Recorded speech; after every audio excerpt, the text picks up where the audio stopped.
Bonsoir à tous. Donc merci d'être venus pour célébrer le centenaire de la naissance de Victor Hugo. Et surtout merci à Patrick d'avoir fait le chemin de Paris. Il y a deux personnes vraiment dont la présence nous fait super plaisir, c'est Madame et Monsieur d'Arnouchamp, qui ont évidemment très bien connu, fréquenté, hébergé, nourri, blanchi Victor Hugo. Et leur présence nous fait très plaisir. Voilà.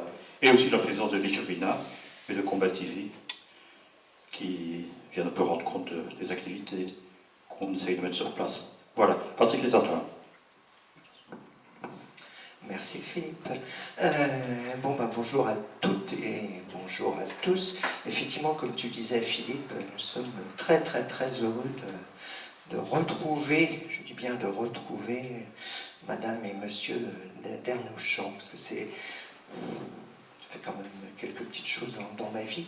Mais parmi les choses qui m'ont vraiment touché, qui touchent plus particulièrement à cette belle région de Liège, c'est une petite rencontre qu'on a fait il y a une bonne dizaine d'années, peut-être 12-13 ans. J'étais en train de préparer une intégrale de Bug Danny pour les éditions Dupuis. Et Philippe m'avait dit, non mais tu sais, bien sûr, Victor Hugo est de la région. J'ai dit, oui Michel, Philippe, je sais, ça je sais. Oui mais attends, parce que tu vas voir, il y a des personnes qui l'ont connu, et il y a peut-être un endroit où tu pourrais aller, c'est l'hostellerie Saint-Roch. J'ai dit, oui mais encore. Elle me dit, c'est là-bas qu'effectivement, tu verras, je t'en dis pas plus. Je suis effectivement pris à l'époque le Thalys, maintenant ça s'appelle l'Eurostar, mais à l'époque ça s'appelait le Thalys. Je suis descendu à Liège, et effectivement il y avait Philippe, toujours fidèle ami, et qui me dit, écoute voilà, c'est Monsieur d'Arnouchamp, Madame, et tu vas voir, le lieu mérite le détour, comme on dit dans les guides touristiques. Et puis autre chose, effectivement j'arrive et je dis, tiens, belle enseigne. Déjà il y a une enseigne, effectivement, avec un dessin inédit de Victor Hugo. Et puis c'était de surprise en surprise, c'est-à-dire qu'à la fois l'hostellerie était fermée à l'époque, hein, mais elle nous a été ouverte spécialement, donc encore mille et un merci. Et surtout, moi j'ai eu l'impression de me retrouver quelques années en arrière, quand j'étais tout petit garçon, et quand je lisais notamment un album de Tintin et Milou, qui s'appelle... Voilà, le secret de la licorne. Voilà, dans lequel il y a effectivement ce fameux château des frères Loiseau. Alors, je ne vous compare pas avec les frères Loiseau, qui sont quand même des margoulins. Attention, ne me faites pas dire ce que je ne peux pas dire. Mais il se trouve que là, justement, on avait la possibilité, parce qu'effectivement, Monsieur d'Arnouchamp nous a fait la visite. Alors, on allait de surprise en surprise, hein, parce qu'il y avait et les lampadaires, et il y avait... Et puis à un moment, elle me dit, j'ai bien connu.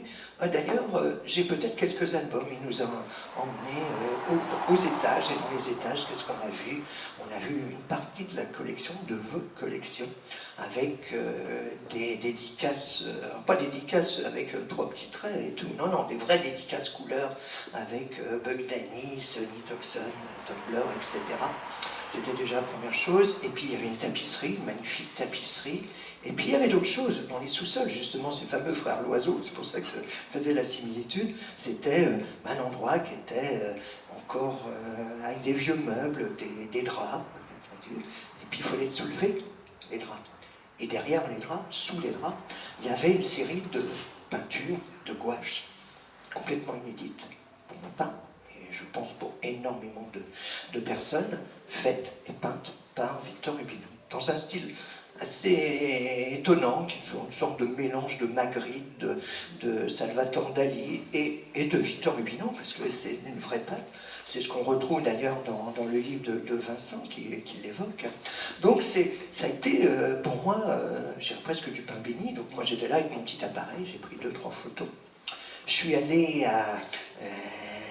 au siège des éditions Dupuis, parce qu'à l'époque qui publiait donc ces intégrales, et je leur ai dit, il faut passer ça. Ah ben oui, mais quoi, on a bouclé le chemin de fer. J'ai dit, vous n'allez rien boucler du tout, parce qu'on va rajouter des pages. et puis on va mettre quand même quelques dessins, et puis on ne va pas les reproduire en timbre-poste. Donc on va voilà. Et ce qui était assez passionnant, c'est que parallèlement, du coup, j'en avais parlé évidemment, c'était la moindre des choses à sa fille, Michel Hubinon, et Michel était extrêmement fier qu'on puisse reparler de la carrière de peintre, non pas du tout peintre, je dirais, un peu frustré, qui fait, ben oui, j'aurais dû faire de la bande dessinée, j'ai fait de la bande dessinée parce que je ne pouvais pas faire de la peinture. Non, non, c'était deux activités tout à fait annexes, c'était, il passait d'une activité à l'autre sans problème. Et c'est vrai que la bande dessinée, ça reste son corps de métier, c'est ce dont je vais commencer un petit peu à vous parler. Donc en fait, notre ami Victor Hubinon, non, je restais debout, c'est un moment, je sais que j'ai mon grand âge, mais enfin bon, voilà.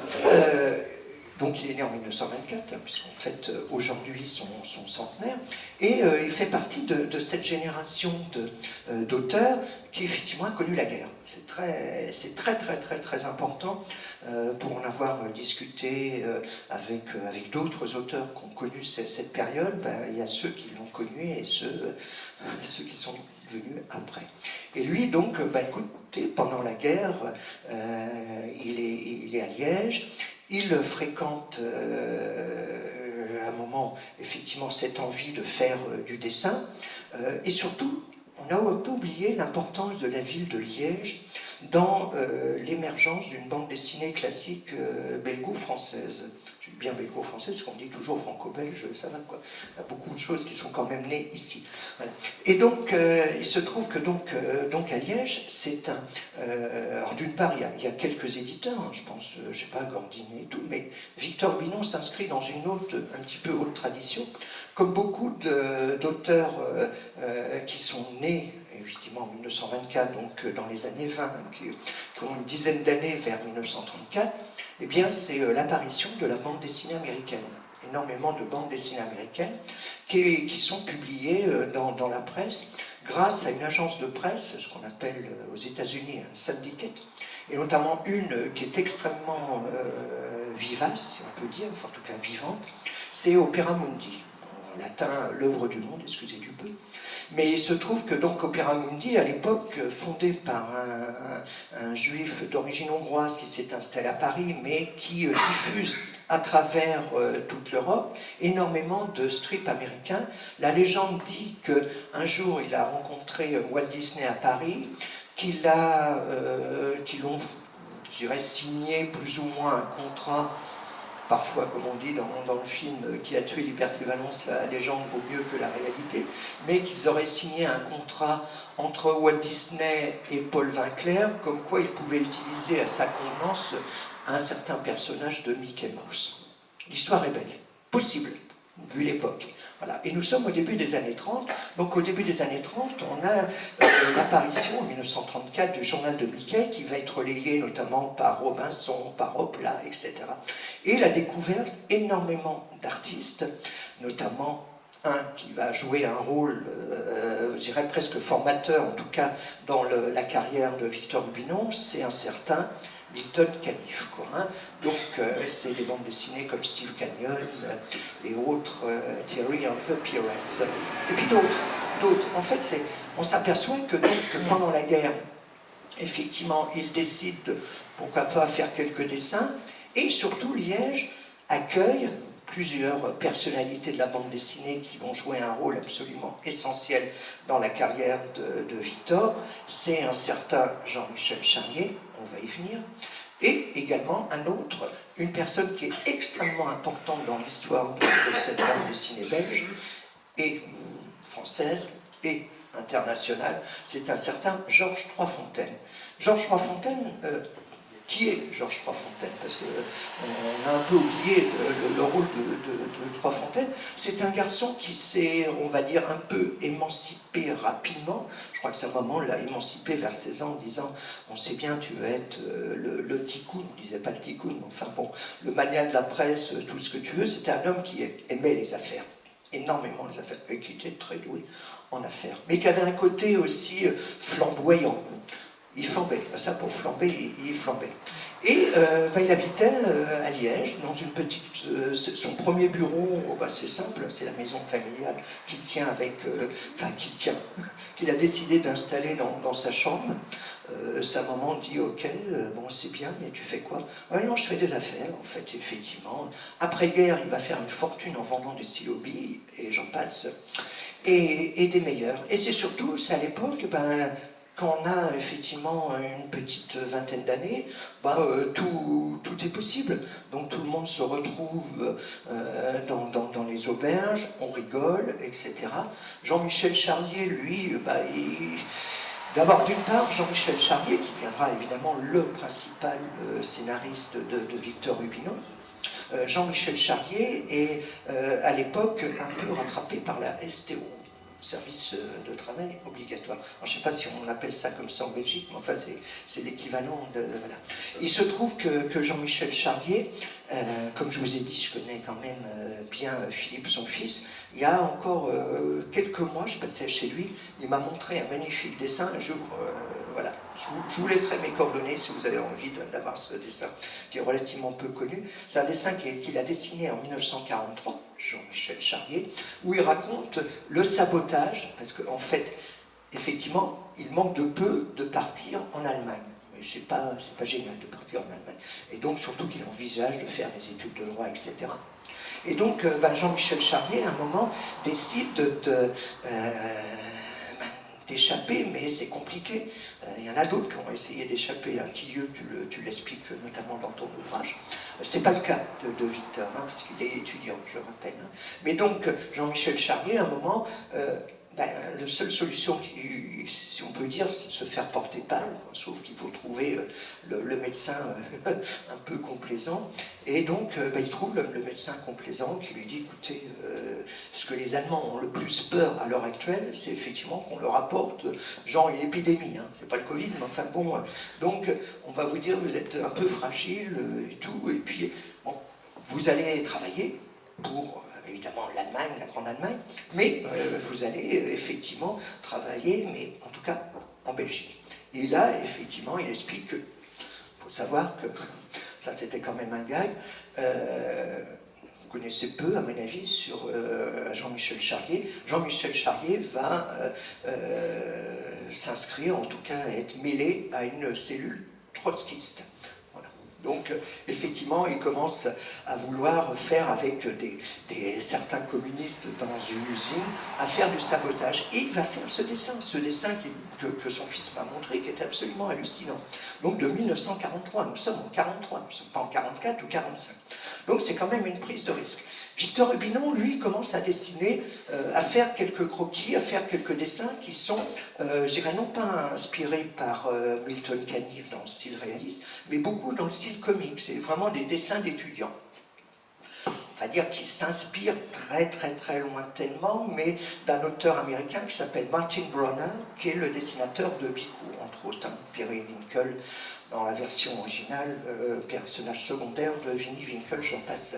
Voilà. Et donc, il montre ses dessins à Georges Froidfontaine, qui lui dit poliment, je le dis poliment parce qu'il y a quand même des dames, c'est de la crotte. Voilà. Et il dit oui, mais bon, non, mais c'est mauvais. Et c'est là, à ce moment-là, qu'il décide effectivement de venir, de fréquenter les Beaux-Arts de Liège. Et puis il va commencer petit à petit à progresser, mais ça va se faire. Il va également étudier la peinture. On le verra notamment après ces toiles qu'il aura envie de faire plutôt dans les années 60. Et donc, il suit un petit peu les traces de Georges Froidfontaine. Et Georges Froidfontaine, qui est Georges Froidfontaine? Parce que je vous ai parlé, homme d'affaires, etc. Mais avant d'être homme d'affaires, c'est quelqu'un qui est passionné, tout comme, effectivement, quelqu'un comme Jean-Michel Charlier et comme Victor Hubinon, par l'aviation. Bonjour Nicolas. Voilà. Et donc, il est vraiment passionné par l'aviation, ce fameux Georges Froidfontaine. Sauf que, on le verra après avec la vie de Jean-Michel Charlier et de Victor Hubinon et Jean-Michel Charlier, c'est que faire du vol à voile, étudier l'aviation, pourquoi pas piloter un avion, tout ça coûte quand même relativement des sous. c'est le moins qu'on puisse dire. Et donc, on va avoir effectivement la possibilité de Georges Froidfontaine, qui, comme je vous ai dit, est émancipé à l'âge de 16 ans, décide donc d'aller frapper à la porte d'un journal qui s'appelle Spirou, qui a été créé, je rappelle, en 1938. Et dès 1938, on commence à lui confier des petites choses, parce que imaginez que Georges Froidfontaine, alors il dessine encore plus mal au départ que Victor Rubinon, hein, mais il est assez culotté pour, je dirais, convaincre la fratrie et la famille Dupuis, donc de publier une rubrique aviation. Donc il va publier une rubrique, il va écrire une rubrique sur l'aviation. Il signe à l'époque sous le nom de Georges Selle, C-E-L, et puis il commence à faire des petits dessins, et puis il commence à faire, après, il progresse, arrive la guerre, après il voit que finalement tout ça c'est bien, mais ça rapporte pas beaucoup de sous, donc il a l'idée assez simple. J'ai évoqué l'importance de la presse américaine, de l'agence Opéra Mundi, il dit mais moi je vais faire un petit peu la même chose. C'est-à-dire un travail à l'américaine. On va scinder un petit peu. C'est-à-dire que je vais diffuser de la bande dessinée. Et il réussit à convaincre, ça c'est quand même le coup d'éclat de Froidfontaine, de faire une sorte de travail d'agent, un genre artistique, sa propre agence, au départ à Liège, puis après à Bruxelles, très vite, en mettant les forces en commun et en fournissant du matériel rédactionnel, et dessins, et illustrations, et autres, des feuilletons, j'en passe et des meilleurs, sur les principaux supports des éditions Dupuis, que sont à l'époque le journal Bonne Soirée, le journal Le Moustique et le journal Spirou, bien entendu. Il se trouve que donc à ce moment-là, on a la possibilité pour Georges Froidfontaine de réunir autour de lui une équipe. Et comme l'homme voit grand, très grand, nous sommes juste après-guerre, et puis que tant qu'à faire, c'est pas la modestie qui l'étouffe, hein, il appelle son agence la World Press. Voilà, une agence mondiale, tant qu'à faire, la presse mondiale, et tout. Et puis ça, au départ, c'est World Publicity Press, c'est-à-dire non seulement le contenu rédactionnel, mais également publicitaire. Et pour ça, il va s'entourer d'une équipe. Il va demander en premier lieu à Victor Rubinon. Et c'est comme ça que Victor Rubinon, à l'époque, il signe, tout le monde signe en gros avec un pseudonyme à l'américaine. Hein. Donc les premières planches, les premiers dessins de Victor Rubinon sont signés Vic. C'est très américain. Hein. Voilà. Et donc on voit les premiers dessins, c'est des gars. Oh, ça ne brille pas par leur profonde originalité, mais quand même, il y a déjà un petit... et puis à l'époque, Sampé n'est pas arrivé, ou Goscinny n'est pas arrivé, mais enfin bon, tout le monde fait un petit peu un dessin comme ça, un petit peu passe-partout, mais il fait des petits gags. Et puis il commence à dessiner une série, je crois que c'est dans Spirou, tu vas peut-être, si je fais une bêtise, me rectifier, Vincent, qui s'appelle Rick Junior. Hein. Voilà, donc c'est bon. Voilà, je peux revenir en deuxième semaine, super. Et donc Rick Junior, c'est assez intéressant parce que là, c'est vraiment typique d'une bande dessinée américaine humoristique, où il met en fait un personnage, notamment, on voit un personnage avec une superbe décapotale américaine, avec des bouclettes blonds portant beau. C'est un portrait, si on peut dire, de Froidfontaine. Hein, voilà. Donc et c'est pas un succès. Vraiment pas un succès, il y a 14 planches, je crois, me semble-t-il, enfin 14 ou 15 planches, mais c'est un petit peu mieux, c'est un peu moins de la crotte, dirait Froidfontaine, surtout que j'y ai représenté devant, donc tout va bien. Et puis il fait appel également, parmi les larrons, à Jean-Michel Charlier. À Jean-Michel Charlier, on connaît évidemment comme le scénariste, hein, évidemment, mais c'est pas uniquement un scénariste au départ, il est dessinateur.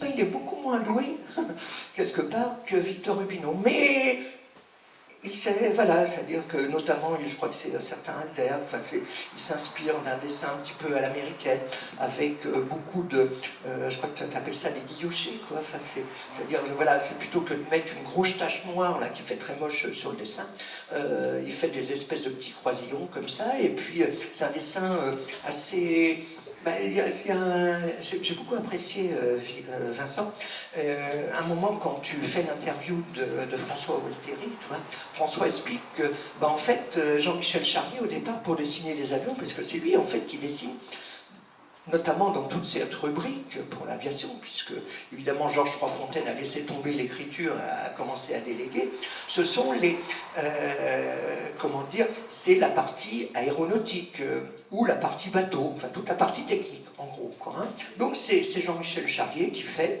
c'est Victor Hubinon de l'autre côté, et puis commence un petit peu à faire. Et quant à Jean-Michel Charlier, ben lui, il fait des découpes en carton, parce que c'est beaucoup plus simple, puis après, il agrandit ou en fonction du graphisme. Donc ça, c'est déjà le... On sent déjà que tout ça va déboucher sur quelque chose d'un peu plus important. Nous sommes vers les années 46-47. On va commencer par un fait... À l'époque, c'est 46-47. Rappelons ce que c'est. C'est la libération. C'est en Belgique, à la différence de la France, hein, un pays qui va tout de suite avoir moins de difficultés pour sortir des supports de presse. Ça, il faut le savoir. Il y a un très bon article qui était paru il y a des années de Thierry Martens, qui deviendra par la suite rédacteur en chef de Spirou. Mais c'est où il raconte que ça, c'était genre... Bon, bien sûr, il y avait la ressortie du journal Spirou, qui était apparu en 1938. Il y a le lancement en 1946 du journal Tintin, mais parallèlement, ici, il y avait Bimbo, par exemple, un support Bimbo, sur lequel je vais revenir, puisque vont y participer d'une part Charlier et d'une part Victor. Et donc, cette presse, en fait, est extrêmement vivante, ça c'est clair. Et c'est aussi les souvenirs de la guerre. Qu'est-ce que c'est le souvenir de la guerre? Les Allemands ont été défaits. Les Japonais, excusez-moi, je mets évidemment des guillemets, ne sont que des faces de citron, voilà, qui ont vraiment, en plus ils ont été défaits. Et puis on se base souvent pour faire une bande dessinée sur des faits réels. Et le premier, ça va être l'agonie du Bismarck, la première bande dessinée qui va être créée dans le journal Spirou. Donc là, nous sommes en 1946, je crois, hein, donc en noir et blanc, dans un style un petit peu baveux, c'est un peu moins de la crotte, voilà, et on sent les progressions petit à petit. Et puis ensemble, chacun va faire l'agonie du Bismarck, c'est-à-dire que Victor dessine une partie, et puis Charlier dessine un peu laborieusement, mais la partie un peu technique. Et tout ça paraît, et on se dit, ah oui, ça serait pas mal. Froidfontaine se dit, ah mais ça m'a l'air pas mal, en plus j'adore la rubrique aviation, ça fait partie des thématiques qu'adore le jeune public, comme en plus, sans avoir vraiment carte blanche, mais enfin quand même un peu, je dois fournir du matériel aux différentes revues, notamment Spirou. Donc, je vais faire une bande dessinée d'aviation. Et c'est-à-dire, c'est moi qui vais écrire le scénario.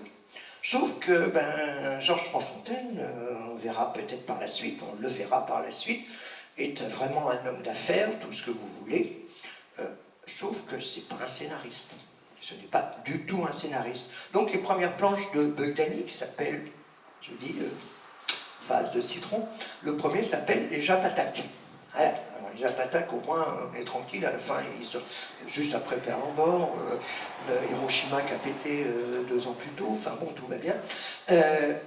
C'est selon certaines sources, 4 planches, d'autres 11 planches, 14. Ça n'a jamais été très clair, et même à la lecture-relecture, j'ai un peu écrit quand même sur le sujet, c'est pas vraiment évident. Une chose est sûre, c'est que Georges Froidfontaine, lui, en fait, dans chaque case, il a à peu près l'équivalent de 5-6 planches d'un Charlier, qui quand même pouvait être parfois un peu délayé, quoi, hein. Donc, à savoir que, en fait, il a tout mis en 4-5 planches, et puis Hubinon a fait, voilà, ses dessins, et puis, ça l'ennuie, parce que Georges Froidfontaine, il a autre chose à faire. Il a ses stylos Bic à vendre, il a ses idées de cette grande agence World Publicity Press, etc. Commence à réunir d'autres auteurs, je vais y venir. Donc, résultat, se dit, je vais faire appel à Jean-Michel Charlier, et il commence à faire ses scénarios. Et puis va commencer effectivement à faire ses scénarios et les dessins. C'est-à-dire que les premiers albums de Bugdani, il y a Charlier qui participe à la partie technique de Bugdani.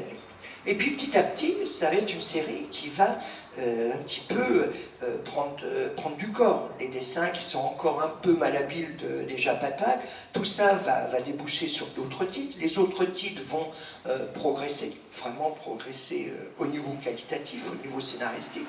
On va évoquer dans un premier temps, c'est tout ce qui est, je dirais, abordé dans l'après-généraliste, à savoir la guerre du Pacifique. On fait la guerre du Pacifique. Et puis, on va... donc, on décide effectivement donc, de continuer Bugdani, mais aussi, à ce moment-là, de continuer dans la partie, on va dire, fait authentique, si on peut dire. Philippe, si tu peux juste fermer la porte pour... Voilà. Et donc en fait, c'est quoi? C'est toujours la guerre du Pacifique. C'est aussi cette fameuse guerre contre l'ennemi asiatique, si on peut dire, et ça va être Tarawa. Tarawa, atoll sanglant. Alors Tarawa, atoll sanglant, je ne sais pas si, j'imagine que parmi vous, il y en a quand même un certain nombre qui l'ont fêté, c'est violent. C'est extrêmement violent. Et selon, effectivement, les souvenirs que tu décris, hein, Vincent, et que Victor a pu relater par la suite, c'est qu'effectivement, ils sont basés sur énormément de documentation américaine, donc énormément de photos, et que c'était extrêmement violent. Quand je dis extrêmement violent, même quand on les dessinait, il était obligé de supprimer quelques morts, parce qu'il y avait beaucoup de morts. Et c'est une histoire que, évidemment, nous sommes en 47. 47, c'est quoi 47? C'est après-guerre. C'est avant 49. Pourquoi je dis avant 49?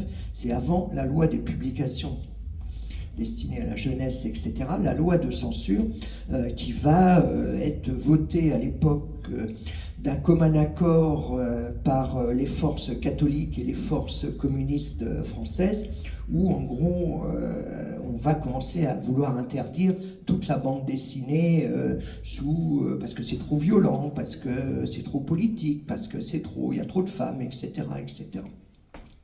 Je vais y revenir.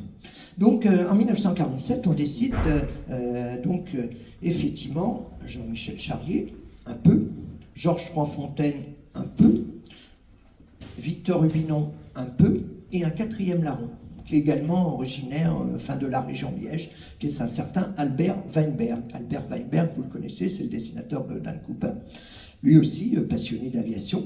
Et là, on décide de faire vraiment une œuvre un petit peu collective. Autant dire que Froidfontaine, à part jouer un rôle physique, si on peut dire, et être caricaturé, c'est pas lui qui va faire le boulot. Il s'est très bien délégué. Donc on va se retrouver effectivement avec cette bande dessinée Tarawa, qui est tellement violente que Dupuis dit ouïe, il n'y a pas encore la commission, mais quand même, il faut faire gaffe. Donc on va le publier non pas dans Spirou, mais dans un journal un peu plus adulte, qui est le journal Moustique, Le Moustique, qui est donc un journal créé toujours par les éditions Dupuis, mais qui est spécialisé à l'époque plutôt dans la programmation radiophonique, etc., etc. Donc concrètement, c'est le début de Tarawa. Alors Tarawa aura on va dire, un destin éditorial un petit peu particulier. C'est-à-dire que l'histoire va paraître planche par planche dans le journal Le Moustique, donc destiné à un public adulte, en noir et blanc. Va y avoir un album en noir et blanc. Il y a 2 éditions de la version un petit peu noir et blanc, qui est devenue assez rare, parce que rapidement, de 47, nous avons dit c'est à 49, et 49 c'est la loi et tout, et là on se dit ouïe, peut-être pas falloir. Refera surface bien des années plus tard, dans les années, fin des années 70, ou peut-être début des années... 74, hein, c'est ça. 75 par là. Voilà, c'est ça, c'est-à-dire plutôt au milieu des années 70. Quand il a ici à Et Comblain. donc là, avec une version un petit peu redessinée, c'est-à-dire que de cette histoire originale, des barres, elle va être mise en couleur, d'autre part, on rajoute à peu près une quinzaine de dessins, on recadre certains dessins, on y rajoute un certain nombre de photos pour faire en authentique, et surtout, commercialement, le Martens, qui à l'époque dirige le département des éditions Dupuis, dit on va pouvoir faire 2 albums au lieu d'un, ça va faire plus de sous. Voilà, ça c'est le principe. L'éditeur, c'est comme ça, si. Hein, Nicolas. Voilà. Et donc concrètement, c'est effectivement, Tarawa est une œuvre particulière, c'est surtout, il y a la possibilité au tandem de progresser et surtout de commencer à se faire, je dirais, un travail collectif. C'est-à-dire que Van Bern va aussi apporter son soutien à cette histoire. Au même titre qu'il va apporter parfois son petit coup de main dans certains Bugdani, dans les premiers Bugdani. Et puis, il y a un 4e larron qu'on a oublié, parce que va y avoir un petit souci. Voilà. C'est un monsieur qui s'appelle André Beckers, qui signe Bex, et qui signe, effectivement, qui à un moment, dans les souvenirs, notamment racontés à Jean Jour, etc., journaliste évidemment de Liège, que vous connaissez, notamment en faisant parler à Victor et Jean-Michel, effectivement, va évoquer le fait que André Beckers était dans la même salle. C'était vraiment dans la même salle. Il y a même un moment, je crois que c'est Charlier qui explique qu'il y a telle place de un tel, mais il va travailler. Et puis à un moment, Trois Fontaines finaude, parce qu'il se dit, oh là là, il y a des sous à se faire. Pourquoi je ne ferais pas uniquement... Ça, c'est du off, hein, ce que je vous dis, bien sûr. J'ai enregistré, tout va bien. Mais effectivement, c'est pas Dupuis.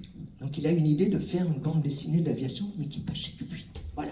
Hein, donc il va faire effectivement appel à Beckers. Beckers va faire des histoires notamment dans un support qui s'appelle Heroic Album. Et puis moi je suis tombé dans les archives de la famille Charlier sur certains courriers où là il y a Hubinon et Charlier qui disent « Oui, là vous êtes en train de faire du Bugdani, ça a mal allé parce qu'entre-temps Beckers est parti ailleurs. » Et voilà, tout ça aurait pu assez mal se terminer. Mais bon, connaissant Trois Fontaines, il a dû trouver une solution. Je vous invite à Super Resto, vous allez voir, oui. Je vais vous faire des albums d'ailleurs, Et c'est là, on s'aperçoit que Bugdani, rapidement, devient une collection d'albums. Et on imagine à l'époque, le catalogue Dupuis, quand on regarde l'édition Dupuis, il y a relativement peu d'ouvrages. Donc c'est vraiment, les premiers ouvrages, tous sont à l'époque rarissimes. Sauf que là, il y a cette possibilité de faire des albums. Et ça change complètement la vie de Victor Hubinon, de Jean-Michel Charlier. Parce que là, c'est tout de suite des sous, des vrais sous. Tellement de vrais sous qu'il y a une anecdote de Jean-Michel Charlier qui, son papa, ses parents voient plutôt d'un mauvais œil qu'il ait quitté le travail d'avocat, enfin les études d'avocat et devenir un avocat. Tout. Il aurait eu la stature et le culot. Mais personne d'avocat dans la salle, non. Et donc, en fait, il aurait effectivement eu la possibilité de... Il y a un bip-bip, voilà. C'est l'alerte incendie, où tout va bien. Pas de panique. Donc, il y aurait eu la... Voilà, ça c'est le donc, non mais de toute façon, vous coupez le montage, hein, on m'avait dit. Hein. Voilà. Donc il y a effectivement cette... Et j'en étais où? Je perds le fil de mon... Voilà. Donc, bon, les albums, les fameux albums, et notre ami Jean-Michel Charlier, qui arrive effectivement chez ses parents, et qui voit toujours d'un mauvais œil, non mais bon, après, quel vrai métier tu vas faire? Et là, il pose sur la table un paquet de bifetons comme ça, et son père dit, Jean-Michel Charlier, évidemment, on rajoute un peu, parce que c'est un très bon conteur, dit, mais mon père a cru que j'allais braquer une banque ou quoi que ce soit et tout. Mais non, c'est juste, effectivement. Donc, effectivement, Jean-Michel Charlier va gagner beaucoup de sous, Victor Hubinon va gagner beaucoup de sous, et surtout, c'est l'idée de commencer à développer tout un travail à l'américaine. C'est l'idée de Georges Froidfontaine. Donc, il quitte Liège, il s'installe à Bruxelles, différents endroits. À la fin, ça va être directement sur la place de Brouckère, quand même, l'appel de Trafalgar bruxellois, je ne sais pas comment c'est une blague ou non, enfin bon, voilà. Particularité, si vous allez encore sur la place de Brouckère aujourd'hui, vous avez en haut d'un immeuble une sorte de panneau grand écran de télé, un peu comme celui-ci, mais beaucoup plus grand. Sauf qu'à l'époque, c'est juste un journal lumineux, avec des petites ampoules. Et la légende, qui vaut toujours pareil que la réalité, etc., donc je me répète, aurait pu être différente, en ce sens où, dit-on, René Goscinny, à ses débuts, lorsqu'il est arrivé à Bruxelles, on l'a fait monter avec un ou deux petits camarades, et il a commencé à visser les ampoules pour pouvoir faire les premières annonces. Je ne sais pas si c'est vrai, mais ça peut être joli. Mais il se trouve que donc là, rapidement, la WordPress va acquérir une importance absolument hallucinante. Après la place de Brouckère, ils iront encore, juste à côté, près de la Grande Place. Ça devient vraiment une sorte d'agence, une vraie agence de presse et de bande dessinée. Et parmi les bandes dessinées, quels auteurs? Parce qu'on retrouve des auteurs comme Michel Tac, la patrouille des castors. On retrouve Athanasio. On retrouve plus tard Uderzo, qui, lorsqu'il vient la première fois à Bruxelles, rencontre cette bande de fous furieux que sont Victor Hubinon, qui, à l'époque, tout comme Jean-Michel Charlier, a plusieurs vies. Comment ça, il a plusieurs vies? Bah oui, il a plusieurs vies. C'est-à-dire que non seulement il fait du Buck Danny, non seulement, effectivement, il a dessiné Tarawa, mais en plus, il décide de faire sa grande passion, l'aviation. Parce qu'il part du principe que c'est bien, mais au bout de 2-3 albums, les tableaux de bord et tout ça, le moteur, tout ça, ça ne s'invente pas. Donc ça ne s'invente tellement pas qu'il décide, tout comme Froidfontaine à la grande époque, de prendre des cours. Sauf que les cours, ça coûte des sous, même avec les droits d'auteur. Donc ils décident de passer leur brevet de pilote. Ils vont le réussir, le même jour, l'un et l'autre. Donc ce qui est pas mal, des vrais pilotes. À tel titre et à telle enseigne qu'il y en a un qui va devenir même pilote professionnel, et c'est pas rien, c'est Jean-Michel Charlier. Jean-Michel Charlier va travailler pour la Sabena. Vous savez, la Sabena, hein, la fameuse compagnie d'aviation belge. Eh bien, il va travailler effectivement comme pilote professionnel. Il y a, on a les courriers, hein, ils sont assez lisibles ici ou là, de l'engagement et les notices d'explication pour rentrer à la Sabena. Ça paraît comme ça un peu hallucinant, des auteurs de bandes dessinées qui vont devenir, pour l'un, pilote d'aviation. On va leur fournir entre les mains un vrai gros avion.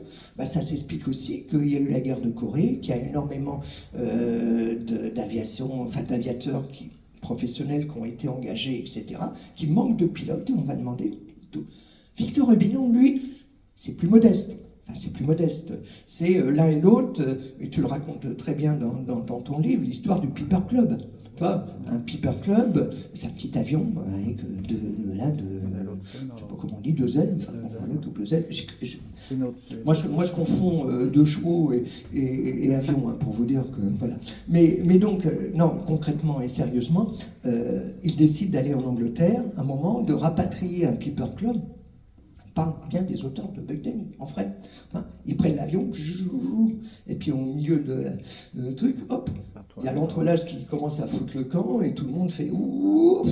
Ils arrivent miraculeusement, vivants, heureusement, sinon je ne serais pas là pour ce soir pour vous raconter Buck Danny. Et donc ils arrivent, hop, ils se posent, et là c'est effectivement, ils commencent à faire des travaux avec leur petit avion, notamment la distribution de journaux. Bon, c'est intéressant. À l'époque, effectivement, dans certains coins qui n'ont pas forcément des bureaux de presse et tout, ou des événements, style Tour de France ou d'autres et tout, et ben, paf, ils récupèrent des journaux et puis ils les mettent avec l'avion. Une fois c'est Victor, une fois c'est Jean-Michel, hop, il largue, il y a un gros rond et hop, il relargue, et hop, il y a un autre rond, il relargue. Sauf qu'à un moment, Victor Hubinon, il fait pof, il largue, et puis le cercle est là, et le poulailler d'à côté est là. Donc ça s'écrase des poules, le propriétaire des poules n'est pas content du tout. Il se dit, tu vas voir demain quand il va repasser, ce qui va se passer. Évidemment, il oublie de citer l'incident à son ami Jean-Michel. Hein, et donc le lendemain, c'est Jean-Michel qui fait la tournée, et puis il arrive au bon moment, et là il se fait tirer à coups de chevrotine authentique. Hein, enfin, authentique. Après ce qu'il raconte. Mais bon, on peut croire que c'est vrai. Mais bon, pour dire, voilà, c'est-à-dire que Victor Hubinon travaille sur Beudani, la fille de Tarawa, continue Beudani, travaille à peu près 4 jours par semaine, et les 3 autres jours, ça coule pas d'eau, ça. Il fait un travail et tout. Et puis il travaille tellement, de 9h du matin jusqu'à 3h, 4h, 5h. Le reste, il bosse. D'où l'histoire, la fameuse histoire avec Albert Uderzo. Albert Uderzo, qui à l'époque vient d'être engagé ou va être engagé par la WordPress. Rappelons voilà, je vous ai expliqué ce que c'est la WordPress. Ce qu'il faut savoir que parallèlement à la WordPress, il y a ce qu'on appelle l'International Press. C'est-à-dire qu'il y a Georges Troisfontaine, qui, je ne raconte pas l'intime, enfin quand même un peu, a une sœur qui a épousé un monsieur qui s'appelle Yvan Chéron. Et Yvan Chéron a créé sa propre agence jumelle qui est International Press. L'un, c'est la WordPress, distribue et alimente toute la presse du Puy, donc les périodiques hebdomadaires.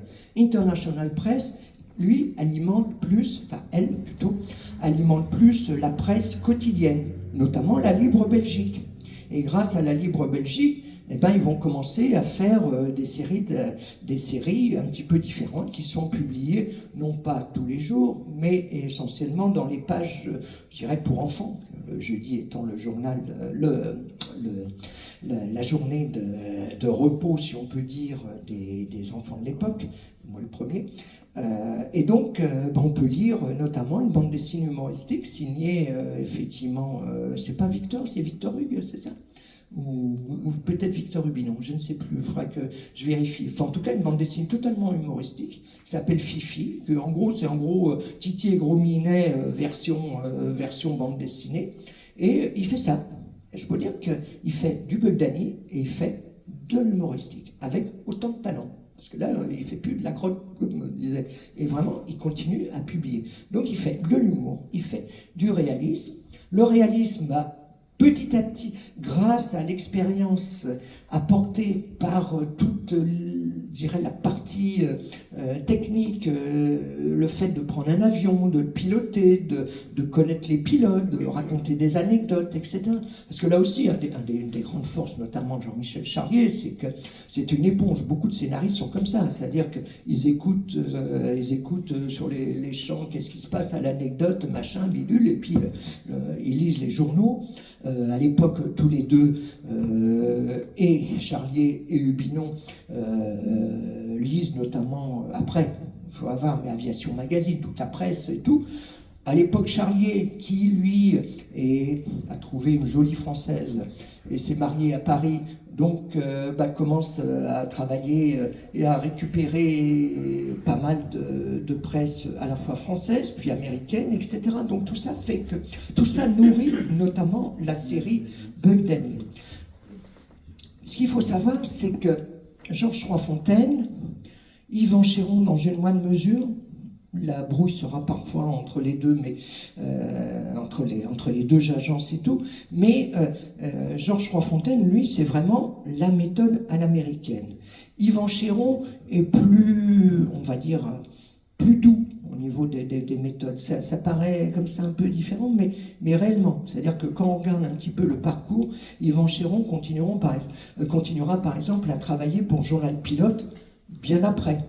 Georges Troisfontaine, à un moment, il y a une rupture. Pas tellement avec, d'ailleurs, Victor, puisque avec Victor, notamment, c'est le parrain de sa fille, qui est née en 1954. Petite anecdote, il y a un album de Beudani qui s'appelle NC 2654, je crois, ou 26... 22 06 54, merci. C'est C'est quoi le 29-06-54 La date ça, de ça naissance. ressemble à une date de naissance, hein, je crois. Ben voilà, c'est ça. C'est-à-dire que, quand même, c'est assez fantastique, hein, c'est le cas de le dire. Il y a Michel Hubinon et Philippe Charlier qui sont nés le même jour, le 22 juin 1954. Et donc NC, c'est N, la fin de Hubinon, et le N final, et c'est le début de Charlier. Voilà. Donc ça, c'est effectivement, on voit que la vie intime, la vie professionnelle, tout ça se mêle. Donc ça, c'est déjà un premier point. C'est le fait aussi que les conditions à l'époque sont difficiles pour les auteurs. Alors bien sûr, dans une moindre mesure pour Charlier, d'une moindre mesure pour qui, alors lui, multiplie les scénarios. Hubinon, qui travaille comme un malade, travaille tellement malade qu'à un moment, effectivement, ils ont loué, c'est vraiment au début de leur carrière, hein, une petite maison et tout. Évidemment, chacun doit payer une partie du loyer. Trois-Fontaines n'est pas tout à fait idiot. Hein, mais chacun dort quasiment. L'un prend le matelas et puis le lendemain, voilà, un bout du divan. Et quand Uderzo est invité royalement, effectivement, à dormir chez eux, eh ben, il se couche et puis à un moment, il sent quand même une présence un peu bizarre à côté de lui. C'est Hubinon qui a fini de bosser et qui est parti ronfler à côté de lui, quoi. Voilà. Et il dit, bon, j'ai compris que cette maison de fou n'était pas pour moi et que je préfère rentrer chez papa-maman, rue de Montreuil, où il commençait effectivement à travailler pour la WordPress. Voilà, donc c'est vraiment une époque assez formidable. Nous sommes au début des années 50. Et puis, c'est des gens, ils ne comptent pas les heures, ils sont jeunes. Ils dessinent sur les murs aussi. Pardon? Ils dessinent sur les murs aussi, sur les tapisseries. Donc ils dessinent sur les murs, sur les tapisseries. Voilà, On exactement. retrouvera ça plus tard. Ah oui, on retrouvera ça. C'est une bonne anecdote, effectivement. Je ne sais pas si vous avez eu ça dans la presse belge il y a 4-5 ans. Voilà. En fait, le siège de la WordPress, et c'est à l'époque où ils sont à côté de c'est quelle rue? La rue, je ne saurais plus dire, mais c'est sur... c'est à côté de la Grande Place. Voilà, c'est là où il y a effectivement, ils ont déménagé la WordPress, et là, à un moment, il y a effectivement la tapisserie, et ils commencent à dessiner sur la tapisserie. La galerie de Ravenstein? Non. Là? Galerie de la Reine. Galerie. Je ne sais pas la galerie de Ravenstein. Enfin bon, ça va nous revenir d'ici, sinon il y a certains ouvrages que je pense qu'on peut trouver l'info ici. Voilà. Hein. Et donc concrètement, effectivement, quand ils viennent, eh ben, à côté du fameux logo de la WordPress, etc., toujours cette vision de faire les choses en grand, eh bien on a effectivement la possibilité, les auteurs s'expriment, mais c'est aussi une manière de revendiquer un petit peu le fait que les conditions de travail sont absolument pas formidables.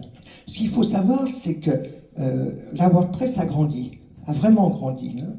Quand on dit, là, nous sommes au début des années 50, quand on dit a vraiment grandi, ça veut dire que, quelque part, d'une part, ils ont tout le travail en Belgique, avec la presse du Puy, tout le travail en France, puisqu'ils ont ouvert une filiale avenue des Champs-Élysées, tant qu'à faire. À ce moment-là, ils vont la confier en partie à deux personnes, une qui s'appelle Jean Hébrard, sur lequel je pourrais revenir, mais aussi un certain René Goscinny, qui démarre, en fait, qui vient d'arriver des États-Unis, qui a rencontré au départ, est juste engagé pour faire un travail de coursier, donc on lui dit d'aller voir un certain Uderzo.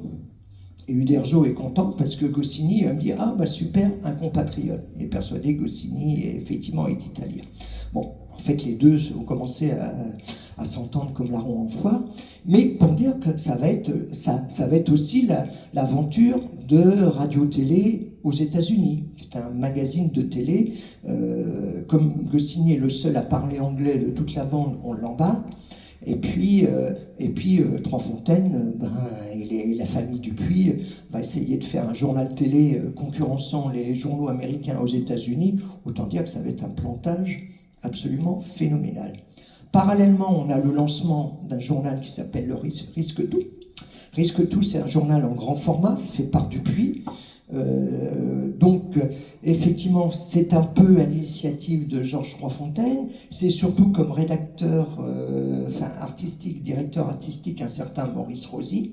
Et là, c'est l'idée de faire l'équivalent d'un journal de Spirou, mais pour les plus grands. Sauf qu'on s'aperçoit quoi? Il y a des histoires inédites. Il y en a plusieurs de Bugdani, mais il n'y a pas Bugdani, il y a aussi Patrouille des Castors, etc. Petit à petit, il y a deux personnes qui vont commencer à s'insurger.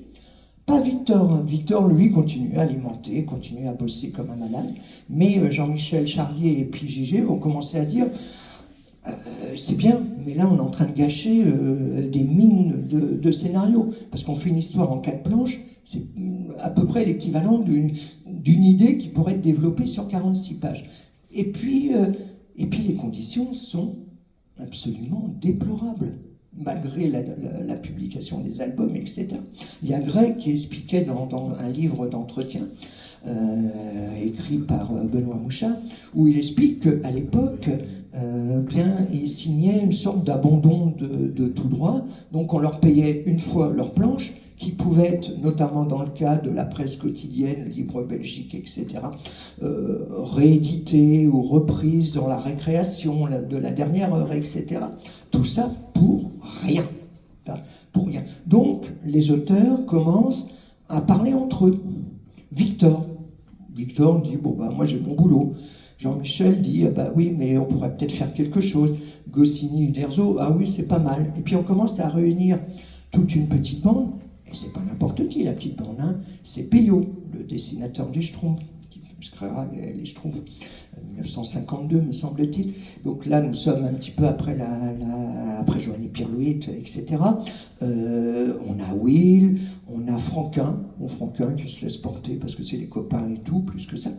Et puis on s'aperçoit quand on regarde cette charte de dessinateur, qui a été plus ou moins rédigée par Jean-Michel Charlier, puisque n'oublions pas qu'il a fait des études de droit, donc Lubinon, Signe, il y en a bien d'autres. On n'a pas tout identifié les noms, enfin quand même, on s'aperçoit juste une chose, il n'y a aucun auteur lombard. Ah, pourquoi il n'y a aucun auteur lombard? Tout simplement parce qu'il y avait à Lombard un monsieur qui s'appelait Raymond Leblanc, qui faisait signer des vrais contrats très léonins à 30 ans, en gros, et tout le monde, ce que m'avait raconté Tibet, qui lui faisait juste démarrer en disant oh là là, nous on faisait un peu profil bas et tout, et en fait tout ça va générer l'idée d'une sorte, on a parlé de syndicat, c'est pas vraiment un syndicat, c'est plus une charte des auteurs. Genre, c'est tout simplement, on nous respecte.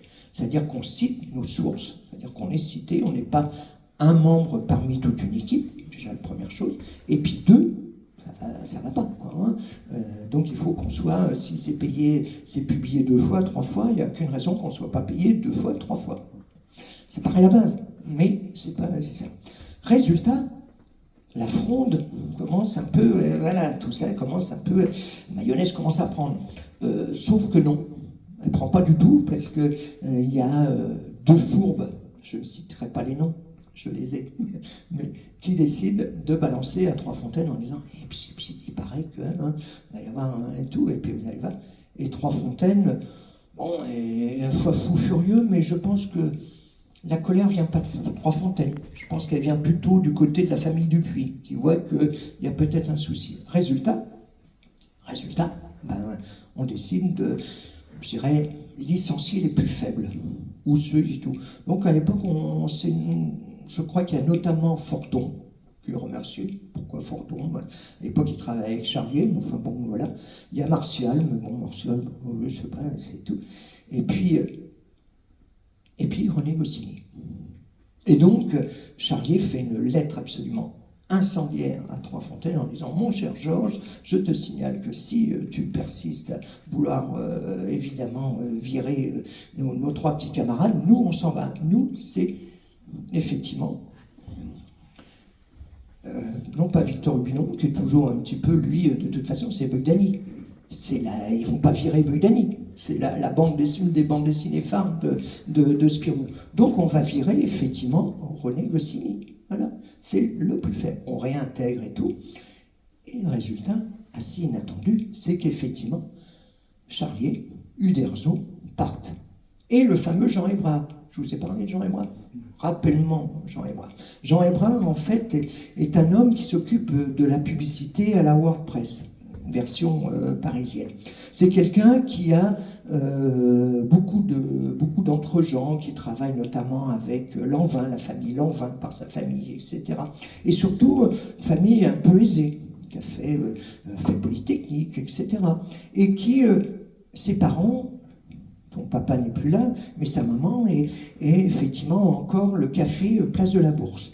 Donc il décide de vendre le café Place de la Bourse, parce que évidemment, quand on a vu qu'il y avait cette fronde, tous les éditeurs ont dit oh là là, cela sur la liste noire, sauf Ubinon, parce que voilà, et tout. Mais Charlier, hop, on s'aperçoit qu'il est quasiment plus cité. Hein.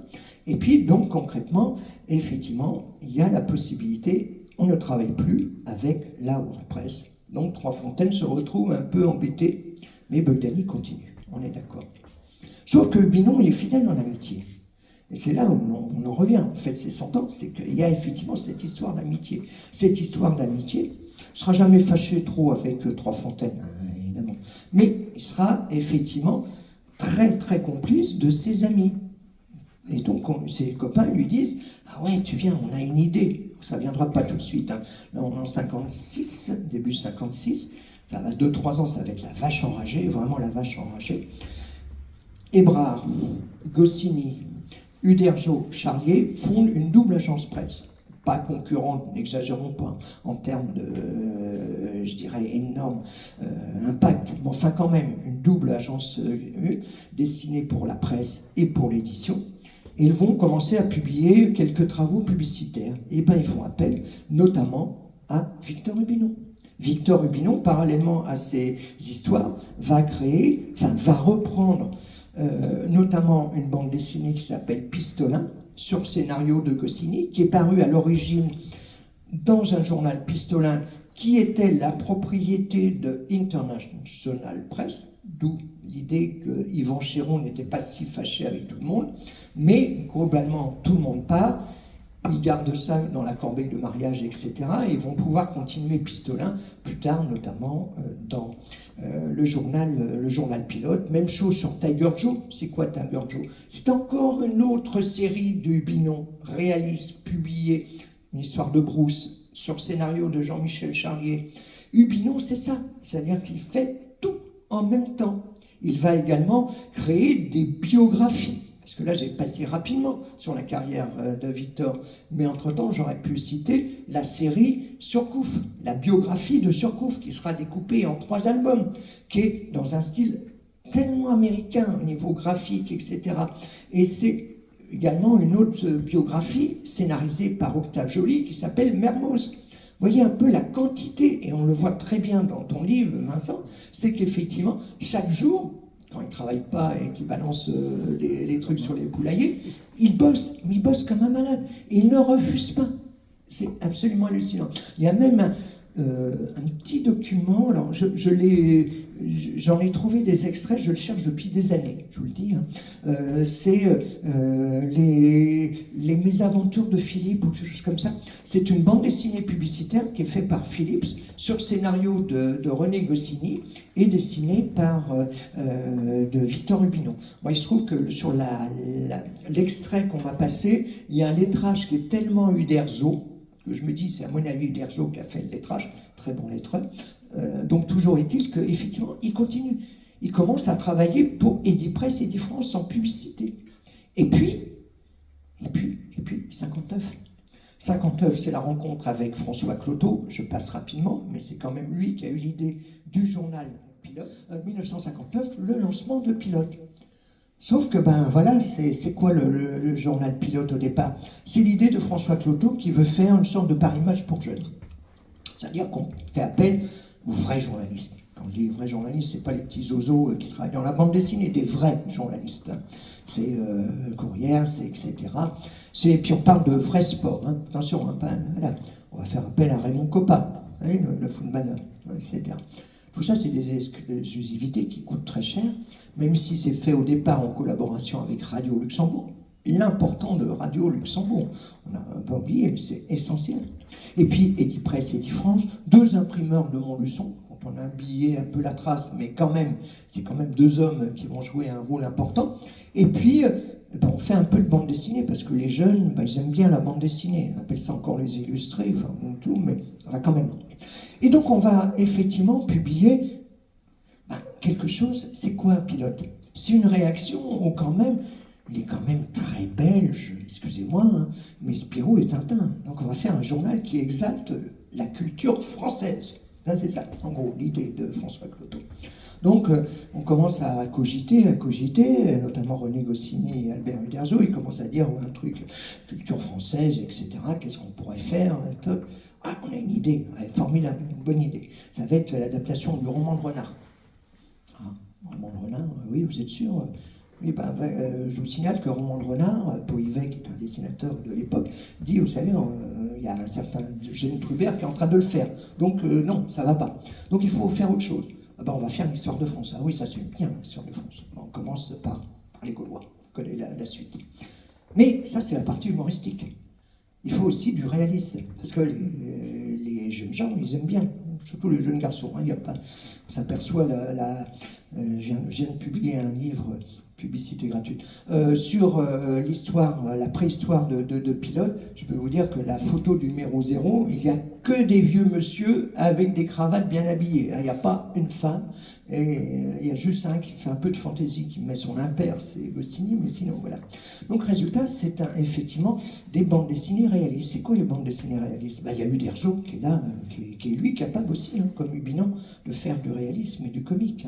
Donc capable de faire Astérix, mais capable de faire aussi un truc d'aviation. Alors, j'ai passé rapidement sur le supplément illustré, voilà, on n'a pas le temps. Mais voilà, donc c'était le projet avant pilote. Mais résultat, donc, il décide de faire Tanguy la Verdure. Tanguy la Verdure, c'est super. C'est comme le Bug Danny, mais avec en plus la version cocagnère français. Voilà.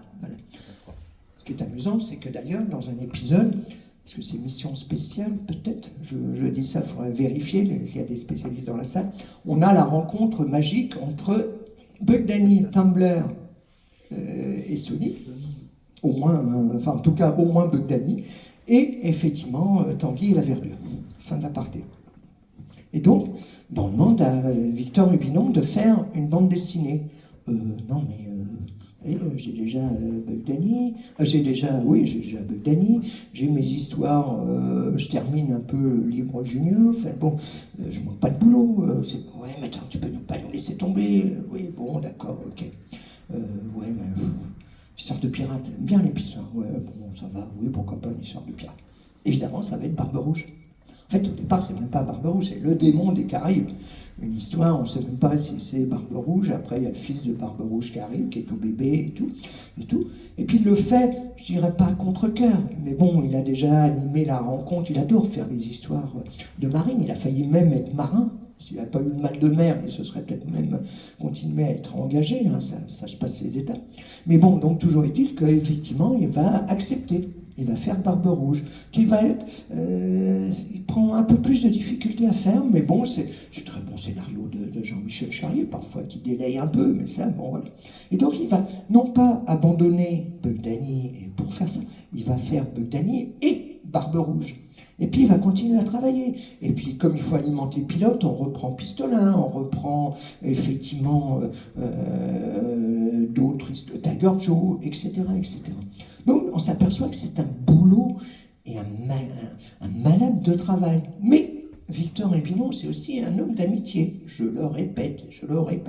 Donc ça veut dire qu'effectivement, il travaille. C'est surtout... moi, il y a un livre que j'ai vu que tu avais mis en vitrine, là, qui est Une vie en dessin. Voilà, Bug Danny, Une vie en dessin. Et il y a toute une analyse du dessin très bien faite par Françoise Cotton. Ça tombe bien, parce que Françoise Cotton, il y a des dessins, là. J'essaie de relier un peu les fils, là. Mais... Comment ? Oui, ben ça m'étudie.